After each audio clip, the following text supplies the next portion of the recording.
Pendant longtemps, Précieux pensait que publier une photo d'un ami ne faisait de mal à personne. Aujourd'hui, il ne regarde plus son téléphone de la même manière. Par exemple, je suis là avec mes amis, on est dans un bon moment, je prends mon téléphone, je prends des selfies, je prends des photos, après je poste. Mais j'ai suivi une formation qui m'apprend que je peux aller peut-être en prison parce que je n'ai pas demandé l'autorisation.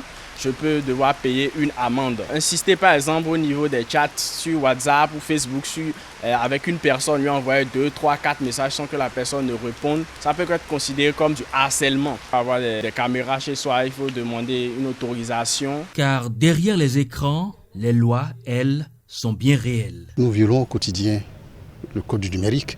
Dans tout événement, on constate que les gens sortent avec une facilité les appareils photo, filmer, prendre des images sans autorisation. Il y a aussi le volet protection des données à caractère personnel. On doit savoir que chaque individu utilisateur d'un appareil numérique a une identité.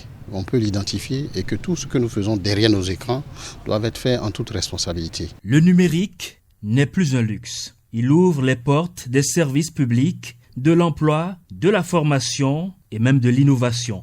Mais sans éducation numérique, cette formidable opportunité peut rapidement devenir un piège. Virus informatique, usurpation d'identité, escroquerie, harcèlement ou simplement dépendance aux écrans. Les apprenants, en plein cours, baissent la tête pour répondre à un message, juste un petit message, mais ça peut les déconcentrer pour une information que le professeur a donnée et qui va revenir par exemple tout à l'heure en évaluation. À la maison, les enfants, ils ont accès à l'écran. Tout de suite, on a besoin d'avoir recours à des traitements qui n'étaient pas prévus dans le budget familial. Demain, le véritable progrès dépendra de la capacité des femmes et des hommes à rester profondément humains dans un monde de plus en plus numérique.